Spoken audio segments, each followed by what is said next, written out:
Hi hello boss ಟಿವಿಯ ಸಮಸ್ತ ವೀಕ್ಷಕರಿಗೂ ನಮಸ್ಕಾರ. ನಾನು ನಿಮ್ಮ ತೀರ್ಥಸ್ವಾಮಿ ಬಾಬು. ಕ್ರಿಕೆಟ್ ಅಭಿಮಾನಿಗಳಿಗೆ ಭರ್ಜರಿ ಮನರಂಜನೆ ನೀಡ್ತಾ ಇರತಕ್ಕಂಥ ಈ ಸೀಸನ್ IPL ಒಂದು ಒಳ್ಳೆ ಎಂಟರ್ಟೈನ್ಮೆಂಟ್ ಕೊಡ್ತಾ ಇದೆ. ಅದರ ನಡುವೆ ನಮ್ಮ RCB ಒಳ್ಳೆ ಪರ್ಫಾರ್ಮೆನ್ಸ್ ಕೊಡ್ತಾ ಗೆಲುವಿನ ಒಂದು ಹಳಿಲೇ ಹೋಗ್ತಾ ಇದೆ. ಒಂದು ಸೋಲನ್ನು ಹೊರತುಪಡಿಸಿ ಗೆಲುವಿನ ಹಳಿಲೇ ಇದೆ. ಸದ್ಯ ಶನಿವಾರ ಡೆಲ್ಲಿ ಮೇಲೆ ಮತ್ತೊಂದು ಮ್ಯಾಚ್ ಇದೆ. ಆ ಮ್ಯಾಚನ್ನು ಕೂಡ ಚಿನ್ನಸ್ವಾಮಿ ಕ್ರೀಡಾಂಗಣದಲ್ಲಿ RCB ಗೆದ್ದು ಮತ್ತೆ ಫ್ಯಾನ್ಸ್ಗೆ ಮತ್ತೊಂದು ಗೆಲುವಿನ ಒಂದು ಕೊಡುಗೆ ಕೊಡಲಿ ಅನ್ನೋದು ಕೂಡ ಎಲ್ಲ ಫ್ಯಾನ್ಸ್ಗಳ ಒಂದು ಅಭಿಪ್ರಾಯ ಆಗಿದೆ. ಇದ್ರ ಬಗ್ಗೆ ಮ್ಯಾಚ್ ಬಗ್ಗೆ ಮಾತನಾಡೋದಕ್ಕೆ ನನ್ನ ಜೊತೆ ನಮ್ಮ ಸಹೋದ್ಯೋಗಿ ಹರಿನಾಥ್ ಇದ್ದಾರೆ. ನಮಸ್ಕಾರ. ಅವ್ರ ಹತ್ರನೇ ಮಾತಾಡಿಸ್ತಾ ಹೋಗೋಣ. ಇವತ್ತು ಡೆಲ್ಲಿ ವಿರುದ್ಧ RCB ಯಾವ ಥರ ಪ್ರದರ್ಶನ ಕೊಡುತ್ತೆ, ಏನು ಸ್ಟ್ರಾಟಜಿ ಇಟ್ಟಿರುತ್ತೆ ಎಲ್ಲ ಮಾತಾಡ್ತಾ ಹೋಗೋಣ. ಹರಿ, ಖಂಡಿತ ನಾವು ಹಳೆ ಡಿಸ್ಕಷನ್ ಹೇಳ್ದಂಗೆ ಎಲ್ಲ ಭಾಗಶಃ ಎಲ್ಲ ಅದೇ ಥರ ಆಗ್ತಾ ಇದೆ. ಸೊ ಡೆಲ್ಲಿ ಮೇಲೆ ಯಾವ ಥರ RCB ಪ್ರದರ್ಶನ ಇರುತ್ತೆ? RCB ಈಗ ಆಡ್ತಿರೋ ನೋಡ್ತಿದ್ರೆ ಇದು ಹಳೆ RCB ಅಲ್ವೇ ಅಲ್ಲ ಅನ್ನೋದು ಆಲ್ರೆಡಿ ಫ್ಯಾನ್ಸ್ ಎಲ್ಲ ಹೇಳ್ತಿದ್ದಾರೆ. ಒಂದು ಬೋರ್ ಆಗ್ತಿದಾರೆ ಅನ್ಸುತ್ತೆ ಮೋಸ್ಟ್ಲಿ. ಈಗ ನೋಡ್ತಿದ್ರೆ ಕೆಲವೊಂದಷ್ಟು ಟ್ರೋಲ್ಸ್ ಎಲ್ಲ ನಮ್ಗೆ ಯಾಕೋ RCB ಇದು ಹಳೆ ಬೌಲಿಂಗ್ ಬೇಕಿತ್ತು ಅಂತ, ಸ್ವಲ್ಪ ಇಂಟ್ರೆಸ್ಟಿಂಗ್ ಆಗಿರೋದು. ಈಗ ಒಂಥರ ಒನ್ ಸೈಡೆಡ್ ಮ್ಯಾಚ್ ಆಗೋಗಿದೆ ಅಂತ ಅದೇ ತರ ಇತ್ತು. ಮೊನ್ನೆ LSG ಮೇಲೆ ಕೂಡ RCB ಅವರು ನಾವು ಮಾತಾಡುವಾಗ ಏನ್ ಹೇಳ್ತಿದ್ವಿ, ಬ್ಯಾಟಿಂಗ್ ತುಂಬಾ ಸ್ಟ್ರಾಂಗ್ ಇದೆ, ಬೌಲಿಂಗ್ ಯಾಕೋ ವೀಕ್ ಅನ್ಸ್ತಿದೆ, ಸೊ RCB ಇದು ಹೊಡೆತ ಬೀಳುತ್ತೆ ಅಂತ. ಈಗ ನೋಡಿದ್ರೆ LSG ಮೇಲೆ ಅವ್ರ ಬೌಲಿಂಗ್ ನೋಡಿದ್ರೆ ಅಬ್ಬಾ ಇದು RCB ಬೌಲಿಂಗ್ ಅನ್ಸುತ್ತೆ, ಆ ಲೆವೆಲಿಗೆ ಆಡಿದ್ರು. ಹೌದು. ಸೊ ಒಂಥರ ಫುಲ್ ಬ್ಯಾಲೆನ್ಸ್ಡ್. ಈಗ ಟ್ರೋಫಿ ಗೆಲ್ಲಕ್ಕೆ ಏನೇನ್ ಬೇಕು ಒಂದು ಟೀಮಲ್ಲಿ, ಫೀಲ್ಡಿಂಗ್, ಫಿಲ್ ಸಾಲ್ಟ್ ಅವ್ರ ನೆಕ್ಸ್ಟ್ ಲೆವೆಲ್ ಫೀಲ್ಡಿಂಗ್, ಆ ತರದ್ ಫೀಲ್ಡಿಂಗ್ ಇದೆ. ಬೌಲಿಂಗ್ ಅಲ್ಲೂ ಕಮ್ ಬ್ಯಾಕ್ ಮಾಡಿದ್ದಾರೆ, ಬ್ಯಾಟಿಂಗ್ ಅಲ್ಲಿ ಕೇಳಲೇಬಾರ್ದು, ಈ ಸಲ ನೆಕ್ಸ್ಟ್ ಲೆವೆಲ್ ಇದೆ. ಸೊ ಒಂಥರ ಬ್ಯಾಲೆನ್ಸ್ಡ್ ಟೀಮು, ಒಂಥರ ಟಫ್ ಕಾಂಪಿಟೇಟರ್ ಎಲ್ಲ ಟೀಮ್ಗಳಿಗೂ. ಹಂಗಿದಾಗ ಒಳ್ಳೆ ಇಂಟ್ರೆಸ್ಟಿಂಗ್ ಆಗಿರುತ್ತೆ ಮ್ಯಾಚ್ ಮಾತ್ರ ಡೆಲ್ಲಿ ಮೇಲೆ. ಅಂಡ್ ಬೆಂಗಳೂರಲ್ಲೇ ನಡೀತಿರೋದ್ರಿಂದ ಇದೊಂಥರ ಮನೆ ಮಗ ವರ್ಸಸ್ ದತ್ತು ಮಗ. ಹೌದು, ಅಲ್ಲಿ KL ರಾಹುಲ್ ಇದಾರೆ. ಪ್ರತಿ ಸಲ KL ರಾಹುಲ್ ಬಂದಾಗ ಇದೊಂದು ಫೈಟ್ ಇದ್ದೇ ಇರುತ್ತೆ. ಎರಡು ಫ್ಯಾನ್ಸ್ ಬಿಟ್ಕೊಡಕ, ಒಂದ್ ಕಡೆ RCB ವಿರಾಟ್, ಇನ್ನೊಂದ್ ಕಡೆ KL ರಾಹುಲ್. ಸೊ ಈ ಒಂದು ಅದೊಂದು ನೋಡ್ಬೋದು ನಾವೀಗ. ಆ ಕಡೆ ಅವರಿಗೂ ಸಪೋರ್ಟ್ ಕೊಟ್ಟೆ ಕೊಡ್ತಾರೆ ನಮ್ಮ ಕನ್ನಡಿಗರು, KL ರಾಹುಲ್ ಅಂತ. ಅವ್ರು ಚೆನ್ನಾಗಿ ಆಡಿದ್ರು ಅದೊಂಥರ ನಮ್ಗೆಲ್ಲ ಎಂಟರ್ಟೈನ್ಮೆಂಟ್ ಸಿಗ್ದಂಗೆ. ಹೌದು. ಬಟ್ RCB ಗೆಲ್ಬೇಕು ಅನ್ನೋದು ಎಲ್ಲರ ಒಂದು ಆಶಯ ಆಗಿರುತ್ತೆ. ಒಂದೊಳ್ಳೆ ಮಜಾ ಸಿಗುತ್ತೆ ಈ ಮ್ಯಾಚ್ ಅಲ್ಲಿ. ಇನ್ನೊಂದೇನಂತಂದ್ರೆ ಕಳೆದ ಸೀಸನ್ ಮ್ಯಾಚ್ ಅಲ್ಲಿ ನೋಡಿದ್ರೆ KL ರಾಹುಲ್ ಇಲ್ಲಿ ಸೆಂಚುರಿ ಏನೋ ಹತ್ತತ್ರ ವಿನ್ ಮಾಡ್ಬಿಟ್ಟಿದ್ರು ಸ್ಟೇಡಿಯಂ ಅಂತ ಹೇಳಿದ್ರು. ಸೊ ಈ ಮ್ಯಾಚ್ ಅಲ್ಲಿ, ಶನಿವಾರದ ಮ್ಯಾಚ್ ಅಲ್ಲಿ ಆ ತರ ಏನಾದ್ರು ಚಾನ್ಸ್ ಇದೆಯಾ? ಅಬ್ವಿಯಸ್ಲಿ ಚಾನ್ಸ್ ಇರುತ್ತೆ, ಯಾಕಂದ್ರೆ ಅವರು ಈ ಸೀಸನ್ ಅಲ್ಲಿ ಆಲ್ರೆಡಿ ಒಂದು 90+ ಸ್ಕೋರ್ ಹೊಡೆದಿದ್ದಾರೆ. ಹೌದು. ಸೊ ಅವ್ರದ್ದು ಒಂದ್ ಸ್ವಲ್ಪ ಕನ್ಸಿಸ್ಟೆನ್ಸಿ ಆಚೆ ಈಚೆ ಆಗ್ತಿದೆ ಬಿಟ್ರೆ ಅವ್ರಿಗಿನ್ನ ಕೆಪಾಸಿಟಿ ಇದೆ ಅನ್ನೋದು ಅವ್ರು ಪ್ರೂವ್ ಮಾಡಿದಾರೆ ಆಗ್ಲೇ. ಅಂಡ್ ಬೆಂಗಳೂರು ಅಂತ ಬಂದಾಗ ಪ್ರತಿಯೊಬ್ರು ಪ್ಲೇಯರಿಗೂ ಇದ್ದೇ ಇರುತ್ತೆ, ನಮ್ದು ಇದು ಹೋಮ್ ಗ್ರೌಂಡ್, ನಾವಿಲ್ಲಿ ಚೆನ್ನಾಗಿ ಆಡ್ಲೇಬೇಕು ಅಂತ. ಸ್ವಲ್ಪ KL ರಾಹುಲ್ ಕೂಡ ಒಂಚೂರು ಅದ್ರ ಕಡೆ ಗಮನ ಕೊಟ್ಟು ಅವ್ರು ಸ್ವಲ್ಪ ಹುಷಾರಾಗಿ ಆಡಿ ಒಂದು ಬಿಗ್ ಸ್ಕೋರ್ ಹೊಡೆಯೋ ಚಾನ್ಸಸ್ ಇದ್ದೇ ಇರುತ್ತೆ RCB ಮೇಲೆ. ಅದನ್ನ ನೋಡ್ಬೇಕು ನಾವು. ಫ್ಯಾನ್ಸ್ ಎಲ್ಲ ಅದೇ ತರ ರಿಯಾಕ್ಷನ್. ನಮಗೆ ಗೆದ್ದಿದ್ದಾರೆ, ಓಕೆ, ಅದೊಂದ್ ಕಡೆ ಖುಷಿ, ಬಟ್ ಕೊನೆ ತನಕ ನಮಗೆ ಇದಾಗಬೇಕು, ಒನ್ ಸೈಡ್ ಆಗಬಾರ್ದು ಮ್ಯಾಚ್ ಅನ್ನೋ ತರ ಫ್ಯಾನ್ಸ್. ಹೌದು, ಯಾಕಂದ್ರೆ ಈಗ RCB ಅಷ್ಟು ವರ್ಷ RCB ಆಡ್ತಿರೋ ವೇಗೆ ಫ್ಯಾನ್ಸ್ ಕೂಡ ಅಡ್ಜಸ್ಟ್ ಆಗ್ಬಿಟ್ಟಿದ್ದಾರೆ. ಈಸಿಯಾಗಿ ಗೆದ್ಬಿಟ್ರೆ ಅವರಿಗೆ ಅದು ಒಂಥರ ಮಜಾ ಇರಲ್ಲ. ಅದಕ್ಕೆ ಅಡ್ಜಸ್ಟ್ ಆಗಿ ಈಗ ಅವ್ರಿಗೆ ಆತರ ಕೊನೆಯ ಮೂಮೆಂಟಿಗೆ ಬಂದೇ ಗೆಲ್ಬೇಕು ಅಂತ ಇರುತ್ತೆ. ಮೋಸ್ಟ್ಲಿ RCB ಅವರು ಅದನ್ನು ಕೇಳಿಸ್ಕೊಂಡು ಆ ತರನು ಗೆಲ್ಲೋ ಚಾನ್ಸಸ್ ಇರುತ್ತೆ ನೆಕ್ಸ್ಟ್. ಆದ್ರೆ ನನಗನ್ಸೋದು LSG ತರ ಇದು ಒನ್ ಸೈಡೆಡ್ ಮ್ಯಾಚ್ ಆಗೋ ಚಾನ್ಸಸ್ ಇರಲ್ಲ. LSG ಅವ್ರದ್ದು ನಾವು ಮಾತಾಡ್ದಂಗೆ ಅವ್ರದ್ದು ಇನ್ಕನ್ಸಿಸ್ಟೆನ್ಸಿ ಇತ್ತು ಬ್ಯಾಟಿಂಗ್ ಅಲ್ಲಿ, ಬಟ್ ಇವ್ರದ್ದು ಬ್ಯಾಟಿಂಗ್ ಡೆಪ್ತ್ ಇದೆ.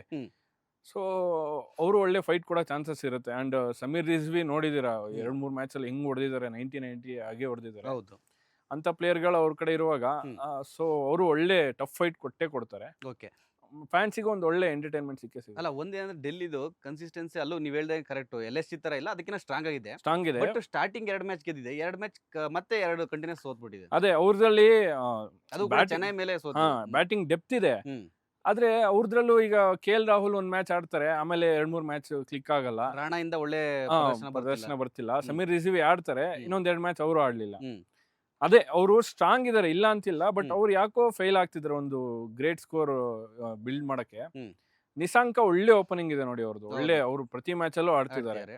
ಅಂಡ್ ಮಿಲ್ಲರ್ ಕೂಡ ನಿಂತ್ರೆ ಮಿಲ್ಲರ್ ಯಾವಾಗ ಬೇಕಾದ್ರೂ ಹೊಡಿಬಹುದು. ಆಶುತೋಷ್ ಶರ್ಮಾ ಕೂಡ ಒಳ್ಳೆ ಬ್ಯಾಟಿಂಗ್ ಇದೆ. ಅಕ್ಷರ್ ಪಟೇಲ್ ಕೂಡ ಯಾವಾಗಾದ್ರು ಎಮರ್ಜೆನ್ಸಿ ಬಂದಾಗ ಅವರು ಬಂದು ಕಾಂಟ್ರಿಬ್ಯೂಟ್ ಮಾಡ್ತಾರೆ.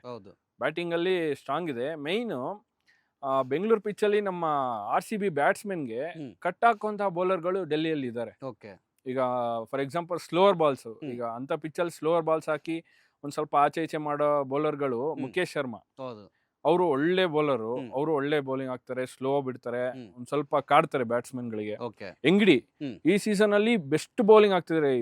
ಹಿಂದಿನ ಎಲ್ಲಾ ಸೀಸನ್ ಕಂಪೇರ್ ಮಾಡಿದ್ರೆ ಈ ಸೀಸನ್ ಯಾಕೋ ಅವ್ರು ಸ್ವಲ್ಪ ಅವ್ರ ಲೆಂತ್ ಎಲ್ಲ ಕಂಡ್ಕೊಂಡಿದ್ದಾರೆ ಅನ್ಸುತ್ತೆ. ಒಂದ್ ಸ್ವಲ್ಪ ಸ್ಲೋ ಬಾಲ್ ಹಾಕೋದು, ಒಳ್ಳೆ ಎಕನಾಮಿ ಮೇಂಟೈನ್ ಮಾಡಿದ್ದಾರೆ.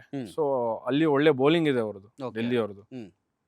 ಅಂಡ್ ಕುಲ್ದೀಪ್ ಯಾದವ್ ಅವರು ಕೂಡ ಗೊತ್ತು, ಯಾವಾಗ ಕ್ಲಿಕ್ ಆಯ್ತು ಅಂದ್ರೆ ಅವರು ಒಂದ್ 3-4 ವಿಕೆಟ್ ತೆಗಿಯಂತ ಬೌಲರ್. ಬೌಲಿಂಗ್ ಅವ್ರು ಸ್ಟ್ರಾಂಗ್ ಇರೋದ್ರಿಂದ ಇವರು ಆ ಲೆವೆಲ್ಗೆ ಡಾಮಿನೇಟ್ ಮಾಡಕ್ ಆಗಲ್ಲ, LSG ಮೇಲೆ ಮಾಡ್ದಂಗೆ. ಒಳ್ಳೆ ಫೈಟ್ ಕೊಡ್ತಾರೆ ಡೆಲ್ಲಿ ಅವರು. ಇನ್ನು RCB ನೀವು ಹೇಳಿದ್ರೆ ಬ್ಯಾಟಿಂಗು ಏನು ಮಾತಾಡಂಗಿಲ್ಲ, ಆ ಥರ ಇದೆ. ಬೌಲಿಂಗ್ ಸ್ವಲ್ಪ ಒಂದು ಮ್ಯಾಚ್ ಅದೇ ಸೋತ್ರು, ಅಲ್ಲೂ ಕೂಡ ವೀಕ್ ಆಯ್ತು. ಇನ್ನೊಂದು ಕಡೆ ಕೆಲವು ಮ್ಯಾಚ್ ಅಲ್ಲಿ ಸ್ವಲ್ಪ ಕಡಿಮೆ ಅಂತರದಿಂದ ಗೆಲ್ಲೋದಕ್ಕೆ ಬೌಲರ್ ಕೂಡ ಕಾರಣ ಆದ್ರು. ಸೊ ಬೌಲಿಂಗ್ ವಿಭಾಗದಲ್ಲಿ ಏನಾದ್ರು ಚೇಂಜಸ್ ಮಾಡ್ಕೋಬೇಕಾ? ಚೇಂಜಸ್ ಅದೇ, ಈಗ ನೋಡಿ ಅಲ್ಲಿ ಡಫಿ ಸ್ವಲ್ಪ ವಿಕೆಟ್ ತೆಗೆದ್ರು ಸ್ಕೋರ್ ಜಾಸ್ತಿ ಕೊಡ್ತಿದ್ರು. ಈಗ ಹೆಸೆಲ್ವುಡ್ ಮತ್ತೆ ಅವರು ತಂದಿದ್ದಾರೆ, LSG ಮೇಲೆ ಆಡ್ಸಿದ್ರು, ಅವರು ಒಳ್ಳೆ ಕ್ಲಿಕ್ ಆಗಿದ್ದಾರೆ. ಒಳ್ಳೆ ಎಷ್ಟು 20 ರನ್ ಅಷ್ಟೇನೋ ಕೊಟ್ಟಿರೋದು. ತುಂಬಾ ಪ್ರೆಷರ್ ಹಾಕಿದ್ರು. ಪಂತ್ ಎಲ್ಲ ನೋಡಿ ಅವ್ರಿಗೆ ಆಡಕ್ ಆಗ್ದಿರ ಇಂಜುರಿ ಆಗಿ ಹೋದ್ರು. ಹೆಸೆಲ್ವುಡ್ ತುಂಬಾ ಕಂಬ್ಯಾಕ್ ಮಾಡಿದ್ದಾರೆ ಆ ಮ್ಯಾಚ್ ಅಲ್ಲಿ. ಅಂಡ್ ರಶೀಕ್ ಸಲಾಂ ಕೂಡ ಅವ್ರದ್ದು ಒಳ್ಳೆ ಚೆನ್ನಾಗಿ ಬೀಳ್ತಿದೆ ಬೌಲಿಂಗು. ಈಗ ಹಿಂದಿನ ಮ್ಯಾಚ್ ಅಲ್ಲಿ ಅದು ಚೆನ್ನಾಗಿ ಆಡಿರೋದ್ರಿಂದ ಅವ್ರು ತುಂಬಾ ಮತ್ತೆ ಅದನ್ನೇನ್ ಚೇಂಜಸ್ ಮಾಡೋ ಚಾನ್ಸಸ್ ಇರಲ್ಲ. ಬೌಲಿಂಗ್ ಅವ್ರದ್ದು ಅದೇ ಕಂಟಿನ್ಯೂ ಮಾಡ್ತಾರೆ. ಅಂಡ್ ಕೃಣಾಲ್ ಪಾಂಡ್ಯ ಗೊತ್ತಿದೆ, ಈಗ ಎಂತ ಗ್ರೇಟ್ ಬ್ಯಾಟ್ಸ್ಮನ್ ಬಂದ್ರು ಕೂಡ ಅವ್ರಿಗೆ ಹೊಡೆಯಕ್ ಆಗ್ತಿಲ್ಲ. ಯಾಕಂದ್ರೆ ಅವ್ರು ಆ ಲೆವೆಲ್ಗೆ ಒಂದು ಆಂಗಲ್ ಚೇಂಜ್ ಮಾಡ್ತಾರೆ, ಇಲ್ಲ ಬೌನ್ಸ್ ಆಗ್ತಾರೆ. ಸೊ ಅವ್ರಿಗೆ ಅರ್ಥ ಮಾಡ್ಕೊಳ್ಳೋದೇ ಕಷ್ಟ ಬೌಲರ್ನ ಹೆಂಗೆ ಅಂತ ಬೌಲರ್ಗಳಿರುವಾಗ ಅವ್ರು ಮತ್ತೇನ್ ಚೇಂಜಸ್ ತರ್ತಾರೆ ಅಂತ ಅನ್ಸಲ್ಲ. ಸೇಮ್ ಟೀಮ್ ಆಡ್ಸೋ ಚಾನ್ಸಸ್ ಇರುತ್ತೆ. ನಂಗೆ ಅನ್ಸುತ್ತೆ ಹೆಂಗೂ ಗೆಲ್ತಾ ಇದಾರೆ. ಸೊ ಒಂದು ಏನಾದ್ರೂ ಬ್ಯಾಟಿಂಗ್ ವಿಭಾಗದಲ್ಲಿ ಸ್ವಲ್ಪ ಚೇಂಜ್ ಮಾಡಬಹುದು ಅಂತ. ಯಾಕಂದ್ರೆ ಬ್ಯಾಟಿಂಗ್ ಅಲ್ಲಿ ಯಾರು ಪ್ರದರ್ಶನ ಮೈನಸ್ ಆದ್ರೂ ಕೂಡ ಇನ್ನೊಬ್ರು ಇದಾರೆ. ಆ ತರ ಒಂದು ರಿಪ್ಲೇಸ್ಮೆಂಟ್. ಈಗ ಸಾಲ್ಟ್ ಎಲ್ಲಾ ಮ್ಯಾಚ್ ಕೂಡ ಆಡ್ರು ಗೊತ್ತಲ್ಲ, ಚೆನ್ನಾಗ್ ಆಡ್ತಾರೆ. ಸೊ ಅಂತ ಇದ್ರಲ್ಲಿ ಬೆತೆಲ್ ಹಾಕ್ಬಹುದು. ಹೌದು, ತುಂಬಾ ಜನರ ಡಿಮ್ಯಾಂಡ್ ಅದೇ. ಈಗ ಬೆತೆಲ್ ಹಿಂದೆ T20 ವರ್ಲ್ಡ್ ಕಪ್ ಅಲ್ಲಿ ಆಡಿದ ಆಟ ನೋಡಿ, ಅವ್ರು RCB ಚಾನ್ಸ್ ಕೊಡ್ಲೇಬೇಕು ಅಂತ ಎಲ್ಲರೂ ಅದನ್ನೇ ಎಕ್ಸ್ಪೆಕ್ಟ್ ಮಾಡ್ತಿರೋದು. ಬಟ್ RCB ಮ್ಯಾನೇಜ್ಮೆಂಟ್ ಅವ್ರು ಯಾಕೋ ಫಿಲ್ ಶಾರ್ಟ್ನೇ ಬ್ಯಾಕ್ ಮಾಡ್ತಿದ್ದಾರೆ.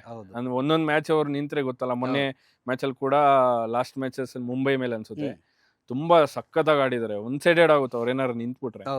ಹಂಗಾಗಿ ಅವ್ರನ್ನ ಯಾಕೋ ಬ್ಯಾಕ್ ಮಾಡ್ತಿದ್ರೆ, ಒಂಚೂರು ಏನಾದ್ರು ಚೇಂಜಸ್ ತಂದ್ರೆ ಮತ್ತ ಅವ್ರದ್ದು ಆ ರಿದಮ್ ಹೋಗ್ಬಿಡುತ್ತೇನೋ ಅನ್ನೋ ಕಾರಣಕ್ಕೆ ಅವರು ಚೇಂಜ್ ಮಾಡ್ತಿಲ್ಲ.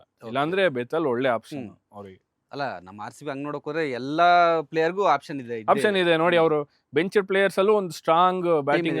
ಕೃಣಾಲ್ ಪಾಂಡ್ಯ ತರನೇ ಸ್ವಪ್ನಿಲ್ ಸಿಂಗು ಅಷ್ಟೇ. ದೇಶಿ ಕ್ರಿಕೆಟ್ ಅಲ್ಲಿ ಬ್ಯಾಟಿಂಗು ಬೌಲಿಂಗು ಸಖತ್ತಾಗಿ ಆಡಿದ್ರು. ಅವ್ರದ್ದು ಒಳ್ಳೆ ಆಪರ್ಚುನಿಟೀಸ್ ಇದೆ. ಅದೇ ತರ ಸುಮಾರು ಜನ ಬೌಲರ್ಸ್ ಆಗಿರ್ಬೋದು, ಬ್ಯಾಟ್ಸ್ಮನ್ ಗಳಾಗಿರ್ಬೋದು, ಸುಮಾರು ಜನ ಇದಾರೆ. ಚಾನ್ಸಸ್ ಇದೆ. ಅದೇ ಇವ್ರು ಯಾಕೋ ಸ್ವಲ್ಪ ಬ್ಯಾಕ್ ಮಾಡೋಣ ಅಂತ. ಏನಾದ್ರು ಸೋಲಂಗ್ ಇದ್ದಿದ್ರೆ ಅದೊಂಥರ ಚೆನ್ನಾಗಿ ಗೆಲ್ತಿದಾರಲ್ಲ. ಸುಮ್ನೆ ಏನೋ ಒಂದು ಆಚೆ ಈಚೆ ಗೆಲ್ಲೋದಕ್ಕಿಂತ ಒಂಥರ ಡಾಮಿನೆಂಟ್ ಆಗಿ ಗೆಲ್ತಿದ್ದಾರೆ ಪ್ರತಿ ಮ್ಯಾಚ್ ಅಲ್ಲೂ. ಕೊನೆ ಮೂಮೆಂಟ್ ಅಲ್ಲಿ ಗೆಲ್ತಿಲ್ಲ. ಹಂಗಾಗಿ ಇವರು ಅದೇ ಟೀಮ್ನೇ ಜಾಸ್ತಿ ಕಂಟಿನ್ಯೂ ಮಾಡೋ ಚಾನ್ಸಸ್ ಇರುತ್ತೆ. ಸೊ ಇನ್ನ ಎಲ್ಲ ಫ್ಯಾನ್ಸ್ ಕೂಡ ಮ್ಯಾಚ್ ಗೆಲ್ಲಿ ಡೆಲ್ಲಿ ಮೇಲೂ ಕೂಡ ಗೆದ್ದು ನಾವು ಸ್ಟೇಟಸ್ ಹಾಕಬೇಕು ಅನ್ನೋ ತರ ಎಲ್ಲ ಖುಷಿಲಿದ್ದಾರೆ. ಅದು ಕೂಡ ನಮ್ಮ ಹೋಮ್ ಗ್ರೌಂಡು. ಸೊ ಒಂದು ಪ್ರಿಡಿಕ್ಷನ್ ಮಾಡ್ಬಿಡೋಣ ನಾವು.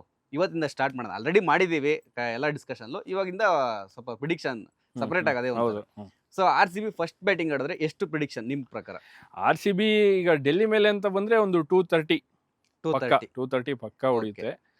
ಇನ್ನು ಅದೇ ಡೆಲ್ಲಿ ಅವ್ರು ಏನಾದ್ರು ಬ್ಯಾಟಿಂಗ್ ಮಾಡಿದ್ರು ಅಂದ್ರೆ ನನ್ನ ಪ್ರಕಾರ 200, 190 ಆ ರೇಂಜ್ ಅಲ್ಲಿ ಇರುತ್ತೆ. 200 ಕ್ರಾಸ್ ಮಾಡಕ್ ಚಾನ್ಸ್ ಇರಲ್ಲ RCB ಬೌಲರ್ಸ್ ಮೇಲೆ. ಈಗ ಸ್ಟ್ರಾಂಗ್ ಕಮ್ ಬ್ಯಾಕ್ ಮಾಡಿದಾರಲ್ಲ RCB ಬೌಲರ್ಸ್, ಹಂಗಾಗಿ ಚಾನ್ಸಸ್ ಇರುತ್ತೆ. ಸೊ ಹಂಗಾದ್ರೆ ಇದು ಮ್ಯಾಚ್ ಒನ್ ಸೈಡ್ ಆಗಲ್ಲ ಅಥವಾ 50-50 ಇದೆಯಾ ಅಂತ? ನನ್ನ ಪ್ರಕಾರ ಅದೇ 50-50 ಇಲ್ಲ ಅಂದ್ರು ಒಂದ್ ಸ್ವಲ್ಪ ಮೇಲುಗೈ RCB ಸ್ವಲ್ಪ ರೇಷಿಯೋ ಇದೆ. ಆದ್ರೆ ನಾವು ಒಂದು ಹಿಸ್ಟ್ರಿ ನೋಡಿದ್ರೆ RCBದು ಗ್ರೀನ್ ಜರ್ಸಿ ಅನ್ಸುತ್ತೆ ಅಲ್ವಾ? Green jersey. ಹಂಗಿದಾಗ ಗ್ರೀನ್ ಜರ್ಸಿಲಿ RCB ಒಂಥರ ಸೋತಿರೋದು ಜಾಸ್ತಿ ಗೆದ್ದಿರೋದಕ್ಕಿಂತ. ನಾವು ಆತರ ಒಂದು ಕಾನ್ಸೆಪ್ಟ್ ಅಲ್ಲಿ ಯೋಚನೆ ಮಾಡಿದ್ರೆ ಆ ಚಾನ್ಸಸ್ ಇರುತ್ತೆ. ಗೆದ್ದಿರೋದ್ರಲ್ಲಿ ಅವರು ಗೆದ್ದಿರೋದು ಕಡಿಮೆ, ಸೋತಿರೋದೇ ಜಾಸ್ತಿ. ನಾವು ಪ್ರಾಕ್ಟಿಕಲ್ ಆಗಿ ಥಿಂಕ್ ಮಾಡಿದ್ರೆ ಅದು ಚಾನ್ಸ್ ಇಲ್ಲ ಡೆಲ್ಲಿ ಮೇಲೆ. ನೀವ್ ಹೇಳ ಕರೆಕ್ಟ್, ಇದು ಓಕೆ, ಇದು ಕರೆಕ್ಟ್ ಇದೆ ಸ್ಟೇಟಸ್. ಬಟ್ ನೀವ್ ಹೇಳೋಲ್ಲ ಮುಂಚೆ, ಈಗಿನ RCB ಬೇರೆ, ಆಗಿನ RCB ಬೇರೆ.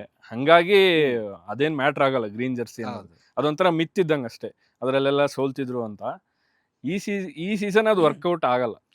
ಅದ್ರಲ್ಲಿ ಇನ್ನೊಂದು ನ್ಯೂಸ್ ಕೇಳ್ಪಟ್ಟೆ, ಕೊಹ್ಲಿ ಏನೋ ನಾಳೆ ಮ್ಯಾಚ್ ಆಡಲ್ಲ ಅನ್ನೋ ಒಂದು ಸುದ್ದಿ ಬರ್ತಿದೆ, ಇನ್ನೂ ಅಧಿಕೃತವಾಗಿಲ್ಲ. ಅದೇ ಅದೊಂದಾದ್ರೆ ಸ್ವಲ್ಪ ಫ್ಯಾನ್ಸಿಗೆ ನಿರಾಸೆ ಆಗುತ್ತೆ. ಯಾಕಂದ್ರೆ ಅವರು ಅಂತ ಅಷ್ಟು 2008 ಇಂದ ಪ್ರತಿ ಮ್ಯಾಚು ಆಡ್ಕೊಂಡ್ ಬಂದಿರೋರು. ಈ ತರ ಈಗೇನಾರು ಒಂದು ಇಂಜುರಿಯಿಂದ ಅವರು ಒಂದ್ ಸ್ವಲ್ಪ ಕೂತ್ರೆ ಅದು ಆ ಫ್ಯಾನ್ಸ್ ಆ ಮೈಂಡ್ ಸೆಟ್ಗೆ ಅಡ್ಜಸ್ಟ್ ಆಗಿರಲ್ಲ. ಕೊಹ್ಲಿ ಇಲ್ದಿರೋ RCB ನೋಡೋದು. ಅಲ್ಲ ಲಾಸ್ಟ್ ಮ್ಯಾಚ್ ಅಲ್ಲಿ ಫ್ಯಾನ್ಸ್ ಎಷ್ಟು ಇದಾಗಿದ್ರು ಅಂದ್ರೆ 1 ರನ್ 50 ಹೋಯ್ತಲ್ಲ ಅಂತ ಆ ಬೇಜಾರ್ಲಿದ್ರು. ಮ್ಯಾಚ್ ಗೆದ್ರು ಕೂಡ ಅಯ್ಯೋ ಯಾರು ಕೇಳಿದ್ರು ಅಷ್ಟೇ 1 ರನ್ ಇಂದ ಕೊಹ್ಲಿ ಹಾಫ್ ಸೆಂಚುರಿ ಹೋಯ್ತಲ್ಲ ಅಂತ ಆ ಒಂದು ಎಲ್ಲ ಕೂಡ ಬೇಜಾರಲ್ಲಿದ್ರು. ಅಂಡ್ ಲಾಸ್ಟ್ 2 ಮ್ಯಾಚ್ ನೋಡಿದ್ರೆ ಕೊಹ್ಲಿ ಆಕ್ಚುಲಿ ತುಂಬಾ ಇಂಜುರಿಲಿ ಇದಾರೆ ಅವರು. ನೀ ಇಂಜುರಿ ಅನ್ಸುತ್ತೆ. ಅವರು ಅಷ್ಟಿದ್ರು ಕೂಡ ಬಂದು ಆಡ್ತಿದ್ದಾರೆ ಫ್ಯಾನ್ಸಿಗೋಸ್ಕರ. ಈಗ ಲೆಜೆಂಡ್ ಗಳು ನಮ್ದು ಅದೇ ಅಲ್ವಾ, ಕೊಹ್ಲಿ ಇರ್ಬೋದು, ರೋಹಿತ್ ಇರ್ಬೋದು, ಧೋನಿ ಇರ್ಬೋದು. ಅವ್ರು ಎಷ್ಟೇ ಆದ್ರೂ ಆಡೋದು ಯಾಕೆ ಅಂದ್ರೆ ಒಂದು ಟೀಮ್ಗೋಸ್ಕರ, ಇನ್ನೊಂದು ಫ್ಯಾನ್ಸಿಗೋಸ್ಕರ. ಅವ್ರಿಗೆ ಗೊತ್ತಿರುತ್ತೆ ಫ್ಯಾನ್ಸ್ ಎಷ್ಟು ಅವ್ರನ್ನ ಎಕ್ಸ್ಪೆಕ್ಟ್ ಮಾಡ್ತಿರ್ತಾರೆ ಫೀಲ್ಡ್ ಅಲ್ಲಿ ಅಂತ. ಇದಾಗ ಕೊಹ್ಲಿ ಅವ್ರು ಬೆಸ್ಟ್ ಹಾಕಿದ್ದಾರೆ ಲಾಸ್ಟ್ 2 ಮ್ಯಾಚಸ್ ಅಲ್ಲಿ. ಸ್ಟಿಲ್ ಅವ್ರು ಒಂದ್ ಸ್ವಲ್ಪ ಸ್ಟ್ರಗಲ್ ಮಾಡ್ತಿದ್ದಾರೆ ರನ್ ತಗೊಳಕ್ ಇರ್ಬೋದು, ಒಂಚೂರು ಓಡೋದ್ರಲ್ಲೆಲ್ಲ. ಹಂಗಿದಾಗ ಅವರು ಒಂದ್ ಅಕಸ್ಮಾತ್ ಒಂದ್ ಮ್ಯಾಚ್ ಕೂತ್ರು ಅದೊಂಥರ ಅವರಿಗೂ ಒಳ್ಳೇದೇ. ಒಂದು ಮತ್ತೆ ರೆಸ್ಟ್ ಸಿಕ್ದಂಗ ಆಗುತ್ತೆ, ಕಂಟಿನ್ಯೂಸ್ ಚಾನ್ಸ್ ಸಿಗುತ್ತೆ. ಮತ್ತೆ ನೆಕ್ಸ್ಟ್ ಅವೇ ಗೇಮ್ಸ್ ಇರುತ್ತಲ್ಲ, ಅದಕ್ಕೆ ಪ್ರಿಪೇರ್ ಆಗೋಕ್ಕೂ ಅವ್ರಿಗೆ ಚಾನ್ಸ್ ಇರುತ್ತೆ. ಸೊ ತಗೊಂಡ್ರು ಓಕೆ, ಅದೇನು ತೊಂದರೆ ಇಲ್ಲ. ಅಂಡ್ ಈಗ ಅವ್ರು ಇಲ್ಲಾಂದ್ರೂ RCBಗೆ ಒಂದು ಆ ಲೆವೆಲ್ಗೆ ಇದೆ ಬ್ಯಾಟಿಂಗ್ ಅಲ್ಲಿ. ಫೀಲ್ಡಿಂಗ್ ಅಲ್ಲಿ ಕೂಡ ರಜತ್ ಪತಿದಾರರು ಒಳ್ಳೆ ಇದಾರೆ. ಅಂಡ್ ಕ್ಯಾಪ್ಟನ್ಶಿಪ್ ಅಲ್ಲೂ ಒಳ್ಳೆ ಮ್ಯಾನೇಜ್ ಮಾಡ್ತಿದ್ದಾರೆ ಟೀಮ್. ಹಂಗಿದಾಗ ಒಂಚೂರು ಹೊಡೆತ ಬೀಳೋದ್ ಕಡಿಮೆ ಇರುತ್ತೆ ಕೊಹ್ಲಿ ಇಲ್ಲ ಅಂದ್ರು. ಒಂದ್ ಮ್ಯಾಚ್ ಕೂತ್ರು ಪರವಾಗಿಲ್ಲ. ಓಕೆ, ಸೊ ಫೈನಲಿ ಯಾರಿರ್ಲಿ ಯಾರು ಬಿಡ್ಲಿ, ಕೊಹ್ಲಿ ಬರ್ಲಿ, ಟೀಮ್ ಬಂದು ಆಡ್ಲಿ ಅಂತಾನೆ ಎಲ್ಲ ಫ್ಯಾನ್ಸ್ ಕೂಡ ಅಪೇಕ್ಷೆ, ನಮ್ದು ಕೂಡ ಆಗ್ಲಿ. ಕೊಹ್ಲಿ ಇಂಜುರಿಯಿಂದ ಸ್ವಲ್ಪ ಕ್ಯೂರ್ ಆಗಿ ನಾಳೆ ಮ್ಯಾಚ್ ಕೂಡ ಆಡ್ಲಿ. ಸೊ ಆಡದೇ ಇದ್ರು ಕೂಡ ಬೇರೆಯವ್ರಿಗೆ ಅವಕಾಶ ಸಿಗುತ್ತೆ. RCB ಗೆಲ್ಲೋದು ಮುಖ್ಯ. RCB ಒಳ್ಳೆ ಫೈಟ್ ಕೊಟ್ಟು ಗೆಲ್ಲಿ ಅನ್ನೋ ತರ ಎಲ್ಲ ಫ್ಯಾನ್ಸ್ ಗಳ ಆಸೆ ತರ ನಮ್ದು ಇರುತ್ತೆ. ಸೊ ಶನಿವಾರದ ಮ್ಯಾಚ್ಗೆ ಡೆಲ್ಲಿ ವಿರುದ್ಧ RCB ಗೆಲ್ಲಿ. All the best RCB. Latest ಹಾಗೂ ಇಂಟ್ರೆಸ್ಟಿಂಗ್ ಸುದ್ದಿಗಳಿಗಾಗಿ ಬಾಸ್ ಟಿವಿ ಕನ್ನಡ ಚಾನೆಲ್ನ ಸಬ್ಸ್ಕ್ರೈಬ್ ಮಾಡಿ. ಹಾಗೆಯೇ ಬೆಲ್ ಐಕಾನ್ ಪ್ರೆಸ್ ಮಾಡಿ. ಇದರ ಜೊತೆಗೆ ಫೇಸ್ಬುಕ್, ಇನ್ಸ್ಟಾಗ್ರಾಮ್, ಎಕ್ಸ್ನಲ್ಲೂ ಮಿಸ್ ಮಾಡದೆ ಫಾಲೋ ಮಾಡಿ.